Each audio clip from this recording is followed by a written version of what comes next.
Ladies and gentlemen, RJ started this morning with looking at residential, and it was all about common sense.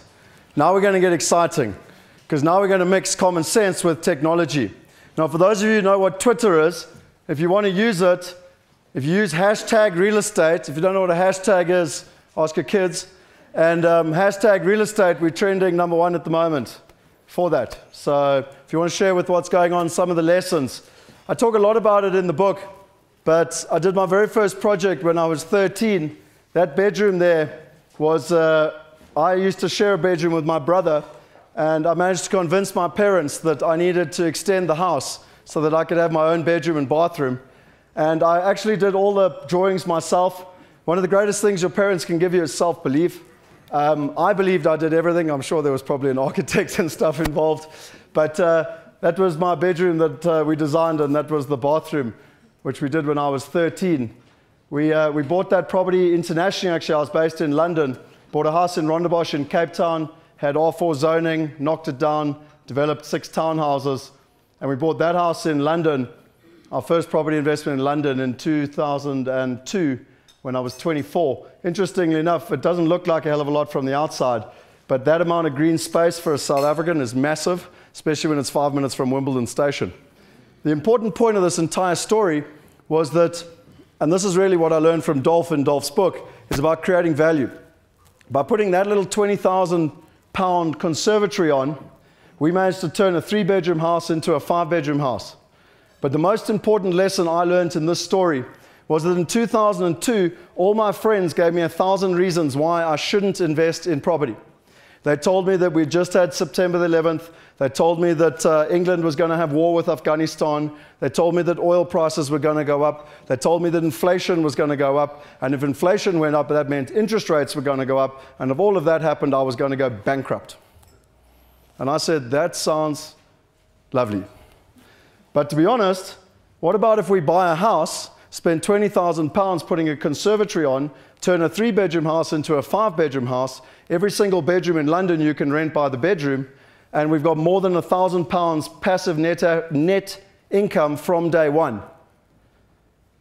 Do I really care whether interest rates go up? The greatest lesson my uncle taught me was if you can work out what the worst case scenario is, everything else is upside. Now the problem with most people is they try to work out what the best case scenario is and try and work out if they can afford it. And then when the world changes, that's when winter arrives. There's actually a gentleman in this room, one of the people I've learned a lot of lessons from, and he taught me a lesson many years ago, and he said, even a turkey can fly in a hurricane. So your skill set is not what happens when it's going up. Your skill set is what happens when the market is against you. And really what I wanted to implore you today is whether you've invested in commercial or not, whether you invested in international or not, it's irrelevant. Because ultimately it comes back to the deal that you're looking at, the numbers of the deal, and can you manage the risk. So I wanted to expand on that and to explain to you a little bit, because we've been in the residential realm, and people ask me all the time, they say, well, but what about this and what about that? The best one I've had so far recently with regards to America was actually a lady in this room, and she was at a dinner party table. She'd actually already invested in America, and one of her friends said, but have you considered the Chinese risk? And I said, what do you mean? She said, no, well, according to her friend, America is going to default on their loans to China, and all the Chinese are going to arrive literally on the shores of America, and they're going to take your house. So be careful of the stories that your friends and family tell you. So what I wanted to share with you was a lot of people are investing in residential, just like what RJ showed you, but people are also interested in commercial. But before you get into commercial, and before you get into understanding whether the Chinese are going to arrive on your doorstep, you also need to learn from the best on the planet. Now, who knows what MIPIM is? Just my interest. Who knows what MIPIM is? Yes, what is it? International Trade Show in the South of France. It's a national trade show in the south of France. Kura, it's good to see you in the room. Kura is the property expert. He should actually be up here on stage. But No, so MIPIM basically exactly that. It's a trade show, but to be fair, it's the biggest one in the world. 80,000 people go there. It costs, what is it, something like 4,500 euros a day just to get a seat and to learn. So if there's 80,000 people paying 4,500 euros, do you think money is important to them, or do you think their time is important to them? Time. Why are they there? They're there to do two things. One is to learn, to make sure they're staying ahead of the trends, and the second one is to partner. So I'm about to ask Henny to come up here just now, but in consolidation, and there's a whole webinar on this for over an hour if you want to go and search on YouTube, where I mean, I got fascinating insights into what Henny and Peter experienced when they went there. But the biggest lesson that Henny learned at MIPIM was that the days for organic growth are over. Now it's only about partnership. If you could build a portfolio here in South Africa, even more specifically in Johannesburg or Pretoria, that was great in the 20th century. But if you think you're going to do it all on your own in Atlanta or somewhere else, you're dreaming. It's about partnership. The second thing is, which are the best countries to invest in?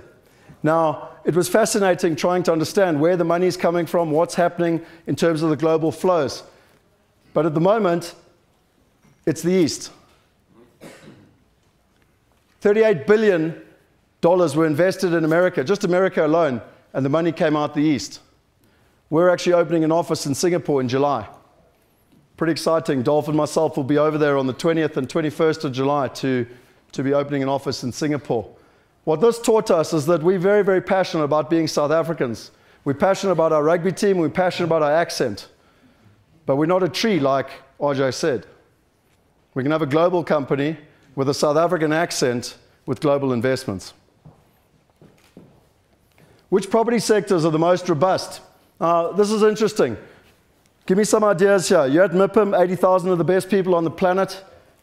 Which are the best property sectors? Residential? What else, guys? You can't get it wrong. Well, technically you can, but commercial? More specifically, more specific, more specific. Medical? Old age homes. So the people that put their mouth and opened their mouth were pretty accurate. I'm sure everyone was thinking about it. The scary thing is that most people would make a decision based on two things, either their experience or their gut feel. Both of them will cause you to fail. Because if you don't go and learn what the most important things are from the people that are doing it, you're going to fail. So it's interesting. All three of those were mentioned except for student housing. So medical, residential, but specifically within old age, and then student housing. I will put one caveat there. Be very careful of the stuff that's being thrown around South Africa with regards to student housing in England. I lived in England for 9 years. I watched over 2,000 people in Leeds and Manchester, many of them South Africans, get cleaned out. Because the numbers look good on paper, but there's some fundamental things you need to know about what students do and don't want. And just because it has the word student housing on the front doesn't mean you're going to make money. And the last thing is, and I think this is one of the best things I've learned in 2014 so far, is that Henny came back with one motto. And in, Dolph is so eloquent in his language, but as a true South African, Henny was, eat dust or make dust. And so really for me, I wanted to get in the space and we wanted to make dust. And so we said, right, let's look at some of the commercial opportunities. Specifically in the medical field, and I will get Henny and Dolph up now to start discussing this, but in headline numbers, there's a particular opportunity we've been looking at, $14.5 million, 17 building portfolio around Atlanta, currently an 8.1% cap. Be very careful in America. That's on actual income. In America, when they quote cap rates, it's if it was full. 4.5% financing, 65% loan to value with a 5-year fix. We're currently in due diligence, but currently the numbers are sitting at a 19% IRR. It's about 89% occupied. There's a blended lease of about 5.5 years across the whole portfolio, and 38% of the tenants are actually blue chip government tenants. Now, as a matter of interest, what I wanted to just share with you was that this road, and it doesn't really matter what this road is, but Peachtree City, as a matter of interest, has the most South Africans living in Peachtree than anywhere else in Atlanta. And I don't know if you know this, but the most South Africans live in Atlanta. than anywhere else in America. I'm convinced it's because after the 14, 15-hour flight, they're like, I don't want to go any further. But interesting enough, along this road, which is the 54, there's been over $500 million worth of investment in 3 major medical centers. It's a medical destination. Now, just like in South Africa, I mean, what is one of the number one companies or types of companies that are in Melrose Arch? Does anyone know? Mining. Pardon? Mining? Medical? Investment? Legal. You have to be within 10 Ks of the courts. Most of the lawyers are in Melrose Arch because it's damn sight better than being in Joburg CBD. So you want to be where the trends are, where people are coming to. And this is our investment committee. Bit of a motley crew, but you can see us all walking around and looking at the different buildings. Now, as a matter of interest, to look at the power of an investment committee. You're looking at a committee with 131 years of experience. I did explain it earlier. 6,232 deals, $1 billion worth of investment over 5 continents. Who here would like to know how to save $1 million in about plus minus 1 minute? $1 million? Yes? No? Anyone?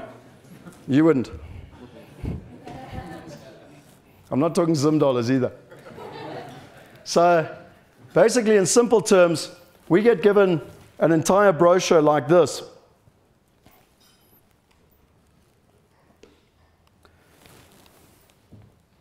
You can see there's a huge amount of information, huge amount of documents, analysis, cash flows, area, absolutely everything. Plus we get the financials in a huge amount of detail. Now what's wrong with all this information? It's historical. It's historical, that's right, but there's something else wrong with it. Open to everyone? Not necessarily because it was off the market, but yeah. No IRR? Assumptions? Well, it's based on paper, it's not physically there. Assumptions? I'll put you out of your misery. It's prepared by the seller. So, as a matter of interest, I know you can't read those numbers on the screen, and that's on purpose. But I've zoomed in here. And interesting enough, just under the tenant improvements, their calculations were $20 per square foot if it was a brand new tenant. It was $10 per square foot if it was a renewal, and they worked on a weighted average of $11.50. Now, who in the room here is an expert on tenant improvements in Atlanta, specifically in medical? Anyone? No? Okay, well, so what do you do? What do you do? You find someone. You go find someone that is an expert. So our partner on the ground there, Paul, this is what his whole family's done. He personally has been involved in this over 20 years as both a developer, as a commercial broker, and owning his own medical centers. Now, would you like to know from someone whose brother owns a construction firm what those real numbers are? Well, interesting enough, brand new tenant improvement numbers, he reckons, are traveling much closer today in today's market at $120 a square foot. And renewal at about $40 a square foot.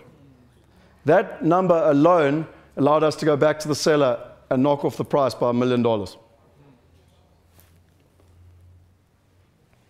Henny is one of my friends, mentors, and business partners, has been in medical, and I'll let you share his experience. Since 1982, I think he got his first medical building in 1992. He's been heavily involved in South Africa in the medical industry. He's currently building, I always get the number wrong because it changes all the time. But how many hospitals is it? Okay, sorry, I was going to say 9. It's now 13 hospitals in and around South Africa. That one there was a picture I actually took in Bloemfontein. Now, as a matter of interest, would you like a partner in Atlanta that understands medical? What about a partner from South Africa that understands medical? Do you think that we've got a better chance of succeeding than you and me doing it? That's the power of an investment committee. Now, obviously from Dolph's perspective, you guys know who Dolph is. Dolph prides himself even more so on the commercial side than on the real estate side. I wanted to just ask these two gentlemen you know, I've had the privilege of working with both of them. And the one thing I will say, and Alan, I'll include you in this, but anyone that wants to go on a couple of days commercial course versus spending, you know, literally a couple of hours with Henny, Dolph, and Alan in a room when they were analyzing and negotiating with the seller, which one do you think you're going to learn more about commercial property? I mean, it was absolutely fascinating and amazing. A couple of people on the buyer's trip got to experience that. And to be honest, I think the seller didn't know what hit them, because I thought a couple of dudes from Africa and around the world were turning up and, you know, would pull wool over our eyes. And I think they learned things that they'd never heard of before. So without further ado, I just wanted to ask Henny. I basically had the privilege of traveling with Henny and Peter to Sydney in 2010. And Henny told me, you know, I invest in medical. And I was like, why medical? Never even come on my radar, which, to be honest, I feel bloody stupid about when you're about to hear what you're about to hear. But I asked Henny right there and then, I said, why medical? You know, why are you interested in medical? Why are people talking about medical? And so my question on behalf of everyone else is, why medical? Why do you like medical, and you know, why do you specialize in it? Thank you, Scott. Yeah, I think I've been involved by coincidence in medical properties since early 80s, and that's over 20 years. And I've learned now that medical is very, very stable. Once you've got a medical tenant, they don't move, because people are getting used to an address where to go and see their doctor, and if you move, you're surely going to lose patients. So medical is very, very stable from that perspective. Secondly, to develop medical buildings, for instance, imaging or radiology, as we call it in South Africa, there's a lot of capital investments that you need to do. So why would I leave one building going to a next one? So my conclusion was people don't move, and they don't negotiate every, you know, when the lease lapses, new terms with you. They're happy where they are, they've got cash flow, and you know, people will never stop getting sick. So normally, if they're in the building, they stay there for a very long time. I mean, two things to add to that. If you have another global financial crisis, do people still get sick and go see their doctor? Yes or no? Secondly, which Henny pointed out to me, and no disrespect to doctors, but they like to be doctors, not businessmen, generally. And so they might get it cheaper down the road, but that doesn't even come into focus for them, because that's not in their mindset. It's not what they like to do. So again, you're negotiating with people versus, you know, some of the most sophisticated property people. They're going to negotiate hard, and that's what you're meaning in terms of wanting to just stay in a building. Dolph, from your perspective in terms of medical, I mean, interesting enough, we were doing a webinar last week, and without even seeing the stuff on MIPIM, you know, you actually said literally one of your top 2 trends was medical. Why for you is medical something interesting to look at? Well, my analysis is far simpler than that of Henny. I take my hat off to the sophistication of his analysis. I was born in a maternity hospital. That's a medical facility. I look around me, most people die in some kind of medical facility. When you read a brief obituary, it says born then, died then. That's all that matters. So they're the only 2 buildings that count. It's medical all the way. Look, guys, the proportion of elderly people is what? Going up or going down? Africa still has a very young average age, right? In South Africa, does anyone know what it is? It's under 30, isn't it? In Europe, it's over 60 or something ridiculous. In Japan, it's probably over 70. And that's a testament to 2 things. We've got medical facilities that keep us alive longer than before. That's why the average age of death has been trending upwards by decades over the last century. It's phenomenal. So there's partially that. And partially we're eating healthier, and hopefully fewer people are smoking and all that sort of thing. The net result is that the proportion of people who are old and end up needing knee replacements and hip surgery and this and that has gone up enormously. It used to be when I was a kid that there were 3 people working for everyone drawing a pension or getting some kind of benefit. And in some countries now it's the other way around. There's only 1 person for every 4 people needing support. And, you know, whether we can sustain that, we mentioned before, will America be able to pay its debt to China and all that sort of thing? It's all static, because whether we like it or not, the proportion of people needing assisted living facilities, rest homes, retirement complexes, and related medical facilities is going through the roof. And I might get to talk about it later, but Scott alluded before to the fact, and I'll stop soon, but alluded before to the fact that there are so many ways of beating the average. You know, in America, real estate goes up on average, long-term trend, by about 9.7% per annum. There are many ways of measuring it, so we have to standardize it if you want to say, well, what about this city or something? What about Detroit? It's going up at 3%. I think it's going down if you include the suburbs that the council is literally shutting down. RJ referred to that before. They're taking blocks, 4 blocks by 4 blocks, and turning off the water supply and the electric supply and everything to reduce costs. So average is about 9.7%. But if you invest in medical and retirement-related things, but all related to medical, your average is far higher than that. So if all you did is invest in medical, you're going to beat the national average. I've got 18 ways of beating the average, and if I get to talk long enough, I'll discuss them with you. But tell me one way of beating the average in futures contracts, or options contracts, or commodities contracts, or the share market, or in ostrich farming, or in berry fruit farming. I don't know if there's a way that you can sustainably and with statistical evidence prove that you can beat the average in those things. But here we've got one way of beating the average. Will Henny be successful? I don't have a crystal ball. Actually, folks, I do have a crystal ball, but it's proven itself to be no more accurate than random. But I know that Henny, on average, will do better than the average in South Africa, merely on account of the fact that he's in that medical field. 13 hospitals. Is that awesome? So this is... This is the difference, as we said before, between those people who say, yes, if you don't mind me referring to you again, but not acting on it, and those people who don't even need to say yes that loudly. They just chip away and do it. Don't let people who tell you you can't do things stop those from actually doing them. All right, very important. So that's a long-winded answer, but yeah, medical is huge. Just in terms of, I mean, obviously Henny and I have been to Atlanta many times, and from your perspective, Dolph, I mean, I know you speak a lot about beating the averages and population growth and the things that are important, but what's been your experience in terms of Atlanta and just the area and the metropole and what's happening in those cities? Well, RJ's touched on it before with his chart there showing all the reasons why Atlanta will be way bigger than average. I mean, it's got the biggest airport in the world for a reason, and not just the fact that there are more flights and passengers there, but it wasn't always the biggest in the world. Do you recall when Amsterdam Schiphol Airport was the biggest in the world, then it was Heathrow, and then it was Frankfurt for a while? It sort of bounces around as areas come up. The fact that Atlanta has emerged from seemingly nowhere and become number one is showing you what about population growth? Is it going up or down? And is it going up on average or faster than average? It's going up faster. That's how you get an average. Half are faster than that and half are lower than that. You know, that's it's just like I can tell you, in New Zealand, where I come from, half the population's of above average intelligence. Whereas in South Africa, well, I should talk about Australia because we always give them a hard time. In Australia, half the population's of below average intelligence. No, it's true. And when I mention this to Australians, they get really mad at me, and they kind of prove the point. They always complain that Kiwis are emigrating to Australia and going on the dole, the unemployment benefit, and we say that may be true, but every time a Kiwi emigrates to Australia, the average IQ of both countries goes up.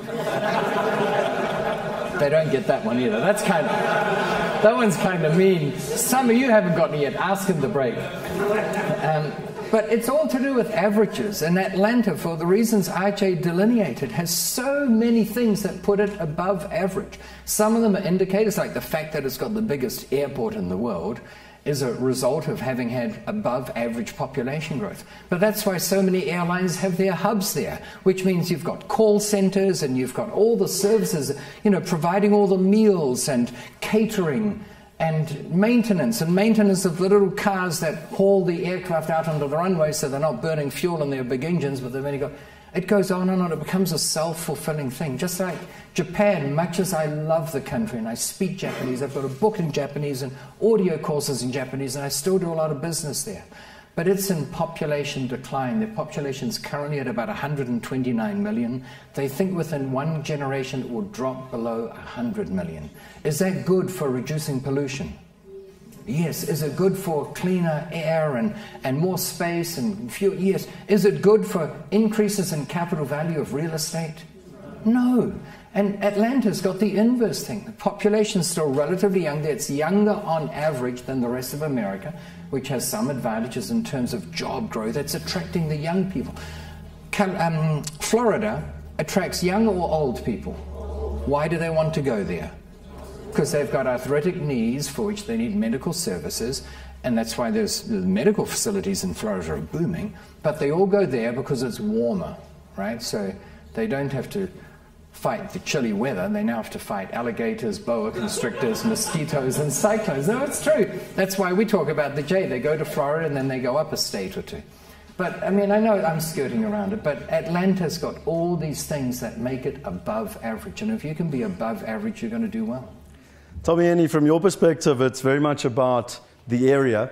I know tomorrow morning, 5 a.m., you're on an aeroplane off to Northwestern Cape, or where are you going exactly? Yeah, Northern Cape. Going to the Northern Cape to look at the area, because there's a potential opportunity for a hospital there. But as always, he gets there somehow and checks it out, because obviously the area is important. You can't have a medical facility that's going to be successful. It doesn't matter how good it is if you're not in the right area. So what was your thoughts on the area when we went there, and just the surrounding area and everything in between? Scott, I think it was not bad. It was in actual fact good. The south of the CBD is not a bad area. It's above average income. That specific area, Scott has alluded to that already, is medical related. There's a lot of medical facilities. And I've learned one thing in South Africa now. As you get shopping centers for shopping, for medical service, people need the same thing. They want a one-stop medical facility where they can go and get all the services they need. They go there, they need a pathologist, a radiologist, whatever they need, they can get at the chemist. And this whole area here in Atlanta is becoming known for its medical. And that's why I think it's good to be there and to be part of that development. Furthermore, I think on that particular one site, there's more vacant land. And as we understand the facilities that's there available, we can even build the others. Because I've learned another thing in South Africa, if you've got this critical mass, all the medical people tend to move to that area to be part of that one-stop solution. And that's also the other reason why I think it's not bad. And we're still going through the due diligence, and we've got the independent inspectors going out and the quantity surveyors, to use South African language, although I don't know what that is in America. But what did you think of the quality of the buildings? I mean, both of you guys were there, both of you walked around. I'd like to know from both of you what you thought of the quality of the buildings, just because, at the end of the day, maintenance is obviously an important factor long-term as well. The buildings are fairly new, except for one building in the north, which is just not on the same area as the others. That one is a little bit older, but that lease with a semi-government organization has just been renewed for another 10 years. So we're fairly safe in terms of the one older building. The rest is fairly new. They are less than, I think, 6-7 years old. And so the maintenance is not going to be an issue. And in many cases, some of the guys that's tenants there, they need to get licenses from government. Government come to inspect their buildings, and they are responsible as a tenant for the maintenance of the building. So it's not like office blocks where you're responsible for all the maintenance. They, as tenants, take responsibility for the maintenance. So I think as far as maintenance is concerned, we're quite on the safe side. Tofo, what were your thoughts just in terms of walking around as well? I mean, you've looked at buildings all over the world. What was your gut feel based on what you saw? Well, I was looking at the vacancy rate, and we've got on the chart, it was occupancy of 89%. That means it's 11% vacant, right? Is that good or bad? It's good? I always look at potential, and you saw that photo of us all walking around there, and we were all pretty somber and stone-faced, and that wasn't because we were bored out of our brains. I had to bite my lip to retain looking somber, and because I wanted to skip down that place kind of and jump with joy, because not only was there vacancy there, which means the capitalized value, when we do our analysis, will be low, we'll buy it for less because it's vacant. But I couldn't see any evidence of them going to any modicum of effort to get a tenant. Is that good or bad? Man, that is so hot, it's unbelievable. Because, they didn't have a sign on the building saying, space police, call this number. So you could be a cardiologist or a thoracic surgeon or something and wanting space, and you wouldn't know to call that building to find out about it. You'd probably have to go to some obscure website or happen to go into that agency because they want a private listing. I don't know whether it's multi-listed or not, but if they just had one, that's because they want to own it. They want to get the full commission instead of split it with someone else, and something can be on the market for 2 years. So I like the fact that in all probability, no guarantees of course, but when we put our marketing machine into action to attract tenants, we might get one way faster than the sellers or the sellers' agents thought would be possible, because they've been trying for 2 years and didn't succeed. So I'm encouraged by that. I mean, I think there are two things which you picked up on which are interesting. Firstly, it's the mindset I spoke earlier about management. There's 8 doctors that own the portfolio, and they try to do the management themselves. You know, so it's the mindset, you know, I'm going to save $3, but you end up having half a building empty for 2 years, you know. The second thing that I think is really important with regards to that, in terms of it, is that also when you're negotiating, is it better to negotiate it with one of the most successful property fund type people, or 8 doctors that are trying to reach retirement and want to sell off their portfolio? Do you know what I mean? In terms of the value, in terms of what you're looking at. So, you know, for me, these things are really, really important in terms of understanding the benefit and the value. The last thing I would say to that is that we have this project under contract, and Paul is our partner on the ground. He is a commercial broker that specializes in medical, and although it's not signed yet, there's an option, and Henny, maybe you should mention it because you were in the meeting yesterday, I wasn't, but long story short, it looks like about 50% of the one building we've already got a lease in place, you know, pending, which, you know, just it comes back to allude to what you said. With a molecule of effort and pretty much most importantly having the relationships, you can get things done pretty quickly. So, I mean, you mentioned to me yesterday that there's someone... Yeah, there's definite interest in the vacant space. Before even we've taken control of the building, if the due diligence is all positive. So yes, there's definite interest, and we're very confident that we'll fill it up very quickly. The big question that if you're not asking yourself, you should be, is what are the risks? And you know, what impact does Obamacare have? And that's one of the things that I listened to both these gentlemen going on. Okay, what do we need to know? What are the risks? What are we missing? And I'd like to let both of them share their risks. Maybe Dolph, if you start, and then Henny can focus more on the Obamacare side as well. But you know, our most important thing is actually wealth preservation and safety. Therefore, risks is much more important to us than upside. So. What are your thoughts? I mean, wealth preservation, another way of putting that is, which is more important, return on capital or return of capital, right? That's an important difference. There are always risks, and we know about them academically. We know there are risks of typhoons and cyclones and tornadoes and landslides and mudslides and, you know, terrorist acts and all that sort of thing. And earthquakes. There was an earthquake just a couple of days ago in Aceh province in Indonesia. And I got wiped out in one city, in Christchurch, when the big earthquake struck there. So there's that kind of risk, but the only thing you can really do about those is have good insurance in place, and there's a risk in choosing the correct insurance company, because I tell you, when one of those insurable events does happen, it's not as if the insurance companies come running to your door and saying, we're ready with our checkbooks, you've been paying for decades, here's the payout. They'll fight it all the way, and there are horrible programs on TV about, you know, how some insurance companies try to obfuscate and deny and delay and sort of get into Which is why we're going to crowdfund insurance as well, but anyway. That would be the way to go, and make it a co-op instead of shareholder driven, because then they'll get rid of the attorneys trying to fight the payouts. So there are those risks, and then there's the risk that for some reason the medical world decides they want to leave that region and go somewhere else. I think there's as good as no chance of that happening. You know, there's a risk that our building tends to be infested by termites, or the boa constrictors have gotten under there and they like the foundation material. And, you know, these are all risks, but you've got risks in taking a flight. And you'll ask a pilot, what's the riskiest part of a flight? And do you know what his answer is? It's the drive to the airport. And so, yes, there are risks with that, but in the scheme of risks, when you look at loads and loads of properties, millions and millions of properties around the world, you know, these medical buildings in that suburb of Atlanta, there are definite risks, but they're all insurable, or you can take steps to overcome them. The biggest risk is the team you have. It's like Jack Welch says, and from good to great, and or Jim, whatever his name is, from good to great, Jim Collins. The biggest risk is whom do you have on your bus, right? You've got to partner with the right people.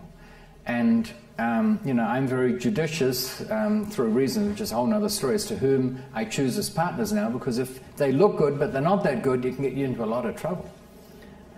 So I think the risk in the scheme of things is pretty low. You've got a bigger risk in buying a restaurant that you lease out, because restaurants follow fashion trends, and if enough people love a restaurant, everyone will go there and the tenant will seem to do really well. But then all of a sudden it's no longer flavor of the month, and then, you know, they go to this new cluster of restaurants and yours tends not to do so well. Or it's an industry that's far more fashion conscious or timely and all that sort of thing. This is going to survive the test of time, I believe. I think the risk is extraordinarily low. Henny, from your side, just also please explain your experience of how the South African industry adapted, molded, your part in it, because obviously you've probably got more insight into Obamacare than the average American does, knowing that you've been through the cycle here in South Africa. Yeah, Scott, I was involved in the healthcare industry for many years, and I was instrumental in the restructuring of the healthcare industry in South Africa in the late 80s and early 90s. And all the stuff you see today in terms of medical aid, where you have got all sorts of clinical interventions, etc., to help to curb the cost and to make the benefits available to people that really need it. I was involved in that, and I've learned one thing, that in healthcare, it's not like a building out there. You need doctors to be successful. You need, most of all, a funder that fund and pay for the medical expenses of the patients. And I've learned one thing: if they as soon as they start changing the rules of the funding game, it will impact downstream to everybody, the providers, the doctors, the guys that own the buildings, etc. So my biggest concern when I looked at this opportunity was Obamacare. We heard a lot about Obamacare in South Africa, and I wasn't sure what is the intention of Obamacare. Would they like to curb costs, get costs down? What was the intention? And on my last visit, I spent quite some time with some consultants and to understand exactly what was the reasoning for the change, which they called Obamacare. And the conclusion of that was that they want to bring their 38 million people, which is not covered by insurance in the United States, and they want to bring those 38 million people into the net of insurance. What would that mean for us? That would mean 38 million people now need medical services and got the ability to pay for those medical services. So we will have, at the end of the day, more patients coming to our facilities. There's no other objective goal with Obamacare than to bring those people in, and therefore we will have a better opportunity to, for our building and our doctors, that's tenants in our buildings, to get money. So that was the one thing. The other risk, I think, is interest. I think we've tried to cover that as far as possible. The agreement we've got currently is 4.5% fixed for 5 years. So there's no real currency risk for us because the exit for this opportunity is a 5-year investment. So we covered for the 5 years. Then obviously vacancy, I think we've covered that to a large extent. We mentioned to you that medical people don't move, and in actual fact, 3 of the leases have just been renewed for another 10 years. And so we're quite safe. So it's a 5-year investment, and the majority of our leases are 5-year and longer. And with government tenants. And government tenants, which is also, and I think Adolf alluded to the technical issues that can be a problem. I think we've got a list of about 140 items that we're going to check on our due diligence report. So every element of risk that could be there, wrong plans not being approved, we don't have the rights, whatever you can think of, all of that will be taken care of by ourselves as independent guys going the investment, by our sponsor that's been involved there, and we've got another group that will check this for us, which is an American group that only assists foreign investors in property in America. So we've got 3 levels of independent people checking everything to make sure that we don't make a mistake. And that's what Scott has alluded to. We take no risk. We accept nothing as that is okay. We will check it because we want to cover the downside and make sure we've covered every angle of any potential risk that's involved in this opportunity. I mean, something that's really interesting is that we do the smaller events, and Dolph spoke earlier about going to Lake Tahoe in Italy. I heard you talk about that, but Lake Como, sorry. And Lake Tahoe, that's in New Zealand. Anyway, but my point being is that I'm sure, as you can appreciate, I mean, it's one thing to stand on stage, another thing to actually sit and just engage and talk around the fire and et cetera, et cetera. There's actually a great interview with Henny where I was asking him some of the best lessons he's learned in terms of international investing, how he's lost money, how he's made money. And for those of you who get to come on some of our experiential stuff, I would highly recommend it. But in essence, there's one lesson that I learned from Henny, and I think it's worth sharing here. But tell us how you choose your partners specifically. Dolph's alluded to partners quite a lot. But I think you're probably realizing that it's one of the most important things. But how have you chosen your partners, both through experience, positive and negative? Scott, we could talk for hours about this. I mean, there's many, many ways to elect partners, to check them, to go and do some research and get people to investigate them, etc., etc. But between Peter Veenstra and myself, we've learned only one lesson. You can either be involved in the breakfast or you're committed to the breakfast. If you look at the breakfast, the pig is committed and the egg is involved, the hen is involved. You can walk away and nothing happens. So if we choose our partners, we want people that's committed. Put their own money in, and we prefer the Americans put 50% and we put the other 50%. Because then we will know. They not sell their rubbish that they are not prepared to invest to us. So if we elect and choose our partners, we want commitment, not involvement.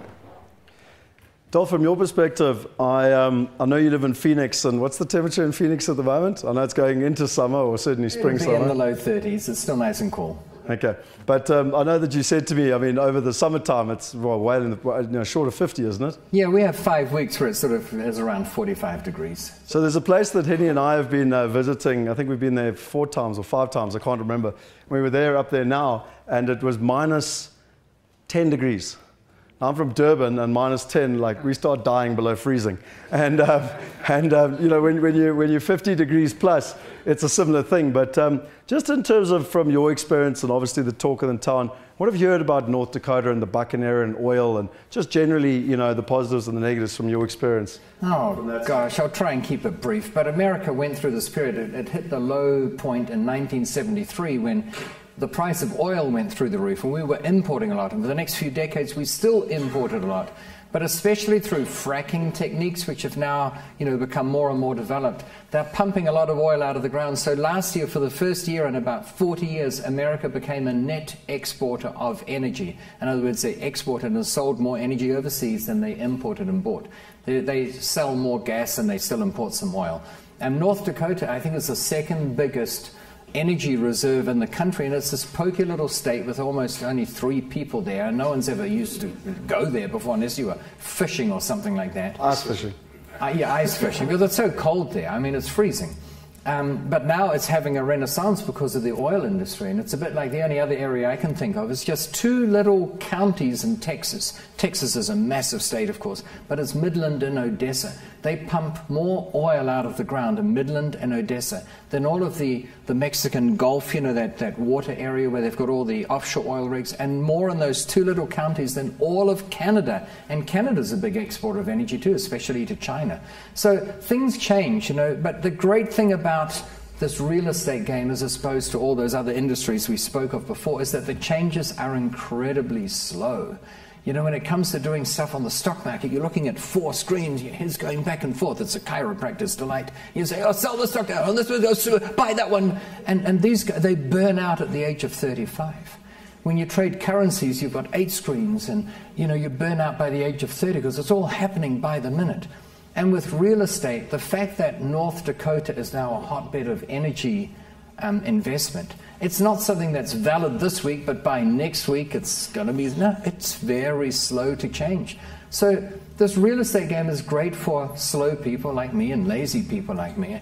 And by slow, I mean, instead of racing around on a jet airplane all the time, I like to be able to buy something and put the title to it in a bottom drawer and go on a 6-month cruise around the world. That's where the slow bit comes in. And not worry about the value of your asset, because they'll still be pumping oil out of the ground in North Dakota for many years to come.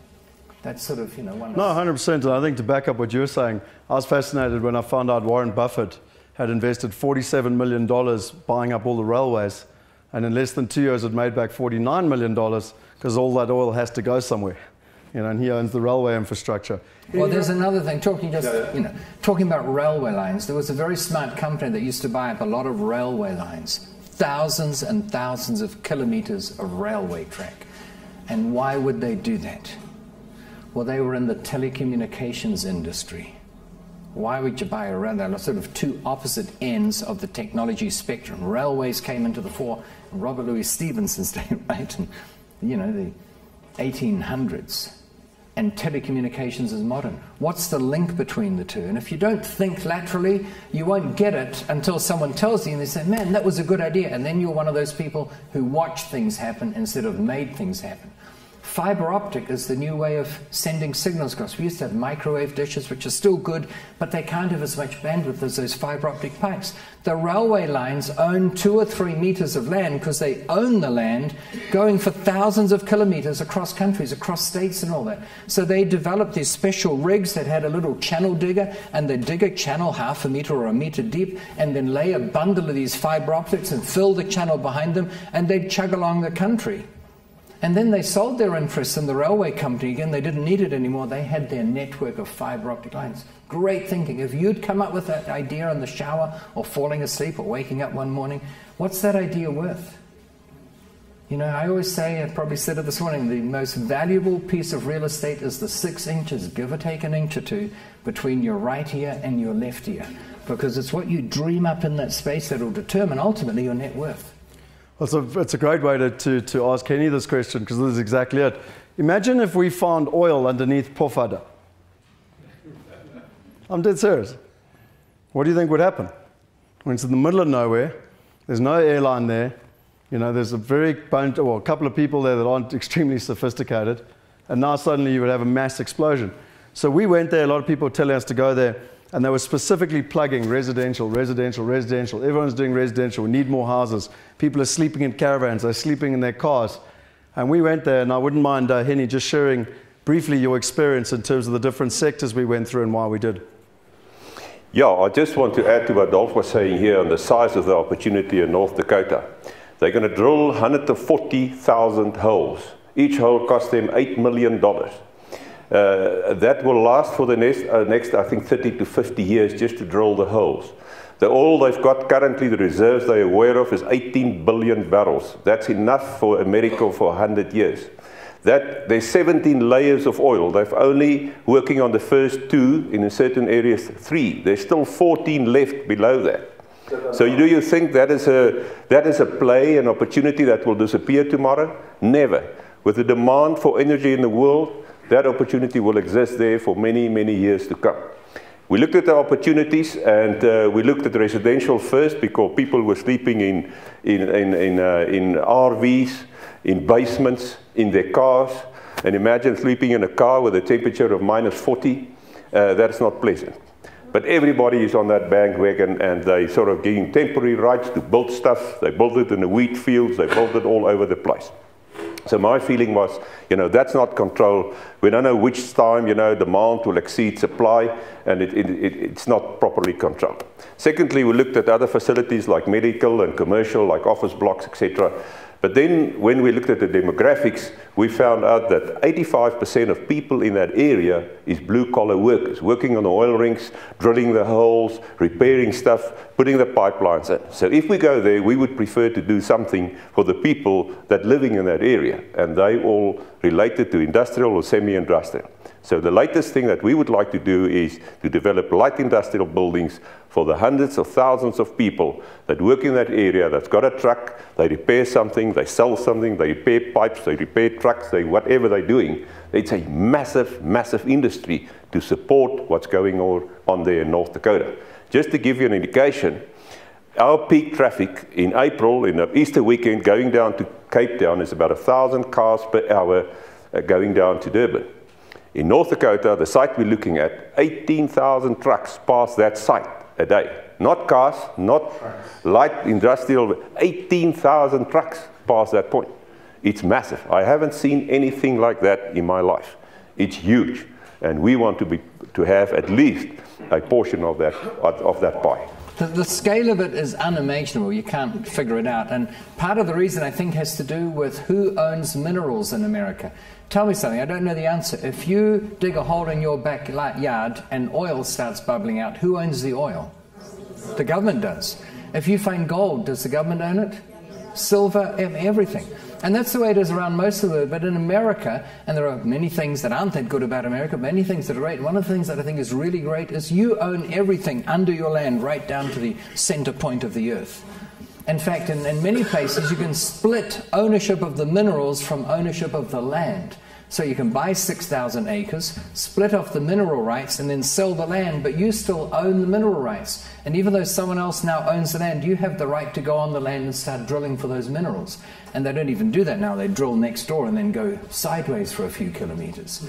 But what it means is when the staggering number of holes they're going to drill, 140,000? And it's even, I mean, interesting to that, for every well you have, takes, once it's maintained, it takes 2 people to maintain it and 28 people to service it. Right. Water, oil, sand, you know, etc. Part of the reason why there will be that many in North Dakota as opposed to other countries around the world is, in your opinion, in general, do governments run things more efficiently or less efficiently than the private sector? I mean, it's a pretty given answer, isn't it? I know government officials wouldn't like us to say this or enunciate this or whatever.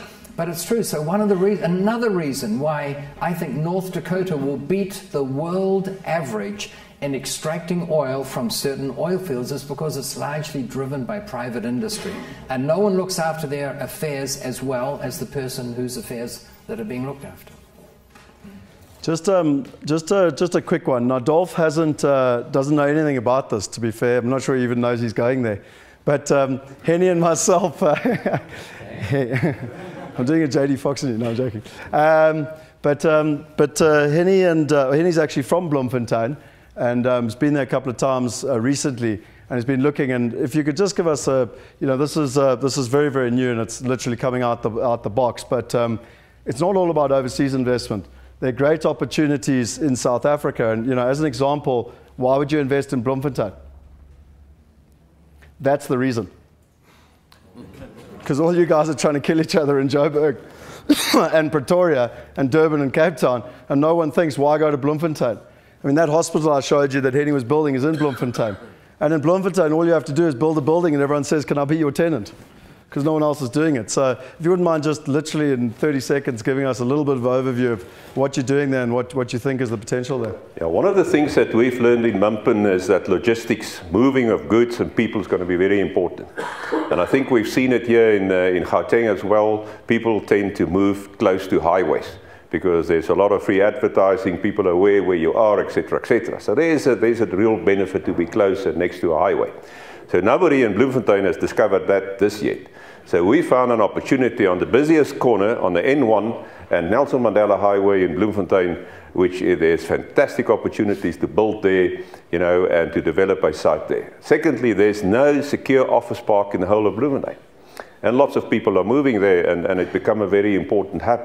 And so we found this opportunity. There's 2 opportunities. The one is an office block, secured office park, which will be absolutely visible on this busiest corner in the town. And it's not only residents of Bloemfontein, it's residents, all people moving north and south through the country will have to pass that opportunity.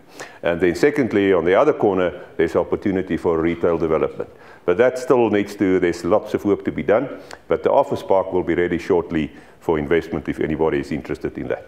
And just in my interest, Dolph and myself are going with Neil on Wednesday evening. So as I say, Dolph doesn't know anything about it. He knows he's going to Bloem, but in terms of just going and looking at it and getting a feel for it and what the opportunity is and everything Henny's just spoken about. Because as we have probably alluded to on multiple occasions, the different members of the investment committee bring different aspects to the table, and they'll have their pros and they'll have their cons. And the cons part, we then need to say, right, how do we manage that risk? What are we going to look at? How do we do it? So that's why everyone comes from different angles in terms of what they're doing. The last question I'd have for both of you is that, you know, I implore both of you because there's been a new trend in terms of technology. And, you know, a lot of people can sit there and go, oh, but I've done it like this for a long time and I've got a lot of success in my life and, you know, I don't think things will change. Which, to be fair, most people are like that. Whereas both of you have kind of understood the balance between technology and the way things are changing. And I just wanted to ask you both in terms of what are your thoughts in terms of where things are going and what the future holds in terms of both real estate, but just generally the blend of what IT can do, technology. You know, when you look at it in the short term, things don't change much at all. This year's about the same as last year, and the clothes we're wearing are about the same, and hairstyles are about the same, etc., etc. But just do a throwback Thursday look on Instagram of what you were wearing 10 years ago. And you say, oh my gosh, how could we have thought that was fashionable? Or how could we have thought hairstyles like that would have been popular to the opposite sex or whatever?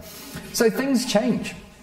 And one of the things you notice as you get older, not that I'm going through that process, you know, people often ask me, where did you grow up? And I often have to say, well, I think there's a mistake here. I'm still in the process of growing up, you know. Is that you go through all these technology things. When I was a little kid, telegrams were still in use. You know, there'd be the knock on the door and someone would deliver a telegram. And then we got these fax machines. And I think I mentioned this. So when fax machines came out, I was so excited that we could deliver a facsimile of a document to anywhere else in the world that I got one of these fandangled devices, and I got it home, and how do you connect it, and the power goes in here, and this connects to the phone line, and I thought, right, let's send this document that's not too sensitive, we'll send this out through this fax machine. And I loaded it, and I thought, oh, now who can I send it to? And no one else had a fax machine. And it was one of those rare things where, as other people acquired fax machines, my fax became more and more valuable to me, because suddenly I could communicate with more people. Unlike highways and roads, where as everyone else gets a car, your car becomes less valuable to you because there's all this competing traffic. And so, you know, we thought for a while that fax machines were going to last forever. And I bet most of you don't even have your fax number on your business card anymore. And when someone sends a fax, to me it's a pain. Like if someone were to send me a fax right now to my office, it would be in Phoenix. I wouldn't get to see it unless my office redirected it here. Whereas when you scan something, and it's firstly in color and much higher resolution, and when you then email that to a person, it doesn't matter where in the world they are, they can pick up the email on their smartphone, on their tablet, on their computer, and the office gets a copy anyway if you've organized it that way. So all I'm saying is when you look at it from a perspective of the decades, technology changes all the time. And again, there are those who make things happen, watch things happen, and wonder what happened. So when we look at our commercial portfolio, we are constantly, and by constantly I don't mean every decade, I mean every week we go through a checklist of what can we do to this building to make it more appealing to the tenants. So we just converted a building from incandescent lamps to CFL twirly tubes, whatever they're called. Our electricity bill went down by 80%. The cost of conversion was $7,200. The local electricity supply company subsidized it to the tune of $600, so my net cost was $1,200. We're saving that every year in electricity consumption, even though we pass most of it on to the tenants because the commercials all triple net leases. We might get onto that a bit later on this afternoon. I know it's too long an answer. No. It's all relevant. It's all relevant. So we pass it on, but we pay for communal consumption and all that sort of thing. And the tenants prefer it because their electricity bills have come down. So everyone wins. And, you know, we went from DSL lines with internet to cable TV suppliers. They have much faster internet. And now it's going to fiber optics. So we're putting fiber optics in. One of the photos I took, I haven't mentioned this to anyone on the investment committee who was there in Atlanta, I don't think, is they had fiber optic cables into the building. I took a photo of the fiber optic router. Most people haven't seen one, they don't know what they're like. But if you can be ahead of the trend rather than following the trend, when people come to look at your premises to say, well, shall we lease this medical building for our orthopedic surgery or the one across the road from the other people, they'll say, holy smoke, these guys are on it. This is installed, that is ready, there's a coffee percolator operating, and I like the smell of it. In fact, I feel like a coffee now. You might think, well, there's a coffee percolating and influence them? Yes, people are susceptible to psychology of, you know, what tempts them. Is it bribery and corruption to put a coffee percolator in a building and have it percolating in order to get them to sign, you know, a $20,000 a month lease? Well, if you want to label it bribery and corruption, then it is. If you want to say it's just supply and demand at work, it's creative minds. So, yeah, technology is important. And by staying one step ahead of the competition, your vacancy rate will be lower, your occupancy rate will be higher, and most importantly, your tenant appreciation rate will be through the roof. Any from your side? Yeah, Scott, I would like to take a little bit of a different angle to this. If you look at the wealthiest people in the world, they've got one thing in common. They're either involved in property directly or indirectly. They own property, they develop it, they invest in it. Property is almost, for me, equal to wealth. Secondly, if you look at the world, only 12% of the population has got their own properties. have invested in properties. Only 12%. If I look at my own experience, I've realized one thing: I don't want all my assets in South Africa. So I'll have to, at that stage, realize I'll have to invest overseas. Then I've tried to do that. Took me 5 years. I've traveled the world. I've tried to meet estate agents. I've tried to find properties. I've tried to get funding. All of that was a nightmare over a very long period. I think what's going to happen in property, technology is going to change that. And I think crowdfunding is going to change that. That I can sit in Singapore, I'm interested, I've got 10 or 15 or 20 or $100,000. I want to invest in a good building in Atlanta or in New York or whatever.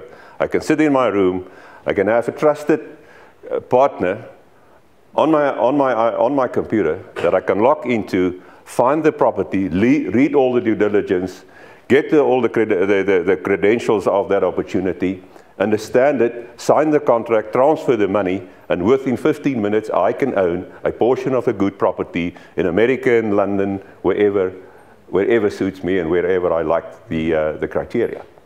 So that, I think, is what's going to happen in property. The IT system, for the first time, is now available for the potential property investor to make a good decision to invest within minutes in the property that he liked and would like to have a portion and a part of the pie. And I think that will enable the 88% of people in the world that's got money, and you don't need to have $1 million or $2 million or 10 million. You can start small, you can build up your own portfolio, you can get better returns than leaving your money in the bank, and I think that is a revolution with IT that's going to happen in the property industry. Awesome. Well, guys, can I have a round of applause for the two of them? Thank you so much for your time. Thanks so much. Thanks so much. I'm sure, as you can appreciate, it's quite an important thing that just from the experience, and we could go back and forth for an hour or two, but for me it's critical. And you don't have to answer the question, but you just have to ask yourself the question: would you like to be working with people like that, partnering with people like that? Would you like to be learning from them, but necessarily, or even adding value? But the most important thing is asking the right questions in terms of whether something works or not.